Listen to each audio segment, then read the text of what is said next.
ከለምናም ቅዳሜ ነበረ ምርቃቱ። ከዛ እኔም ቢሮ ራሱ ተረኛ ነበርኩኝ ነው የልጄ ምርቃት ነው ብዬ በቃ አለቃዬም እንደ ልጅሽ ምርቃት ከሆነማ ሂጂ ምናምን ብሎኝ ከዛ ደረሰ ቅዳሜ ዕለት በቃ ፀጉሬን ሰርቼ ፏ ብዬ ምናምን ነገር በቃ ለቤተሰቦቼ ሁሉ ነገር ያለው ሁሉም ሰው እየጠበቀ ነው ምናምን። ከዛ በቃ ማታ ላይ እንደ ነገ ቅዳሜ ሆኖ ማታ እኔ መተኛት አልቻልኩም። ለምን አትሉኝም? በቃ ልጄን እየሳልኩት በቃ ገዋን ለብሶ ደግሞ የሳልኩት ማለት ነው ማን እንደነገረኝ አላውቅም። ሰማያዊ ገዋን ለብሶ ነው የሚታየኝ። በቃ ሰማያዊ በቢጫ የሆነ ገዋን ለብሶ በቃ ልጄ አይምሮ ይላያል በቃ በስዕል ማለት ነው ኢማጂን እያደረግኩኝ። ከዛ ቀኑ ደረሰ ሄድን። ሲሄድ ደግሞ እህቴን ይዤ ነው የሄድኩትኝ።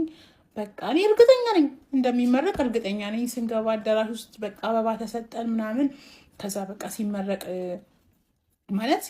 ለማየት ፎቶ ለማንሳት እንዲመቸን ብለን ፊት ለፊት ተቀመጥን።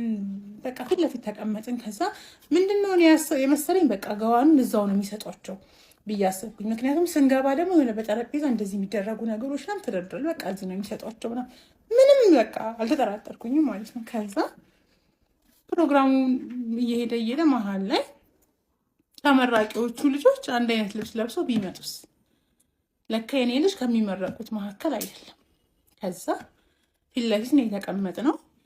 እኔ በቃ ራሴን መቆጣጠር አልቻልኩኝም ማለት ነው። በልጆች እኮ ተደስቻለሁ በመመረቃቸው፣ ግን በቃ እኔ ልጄን ስላሰብኩኝ ማለት እንባዬን መቆጣጠር አልቻልኩኝም። ፊት ለፊት ነው የተቀመጥኩት፣ ካሜራዎች አሉ፣ ሰው እያለቀስኩኝ መታየት የለብኝም ብዬ ልጄንና እህቴን ይዤ ወጣሁኝ ማለት ነው። ከዛ ግን አንድ ነገር ተማርኩኝ። ዛሬም ለእናንተ ልላችሁ፣ ልጆቻችሁ የራሳቸው የሆነ የእድገት መንገድ ነው ያላቸው። ኦቲዝም ጉዞ ነው።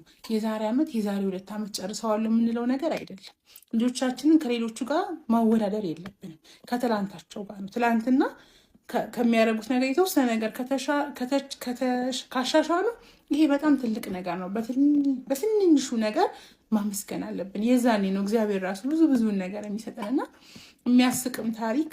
በወቅቱ ግን በጣም እንደዚህ ፈኒ አልነበረም። በጣም ነበረ ፊል ያደረኩት። ለ2 ሳምንት በጣም ነበር ልቤ የተሰበረው እና በቃ ኢቨን ለቤተሰቦች አልተናገርኩም። በቃ ተመርቆ እንደመጣ ነው። ምክንያቱም ሁሉም ሰው እንዲያዝን አልፈለግኩኝም እንደኔ ማለት ነው። እና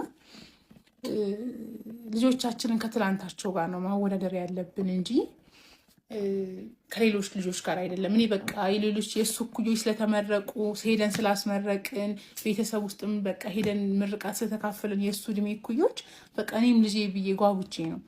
ግን አሁን የገባኝ ነገር ልጆቻችንን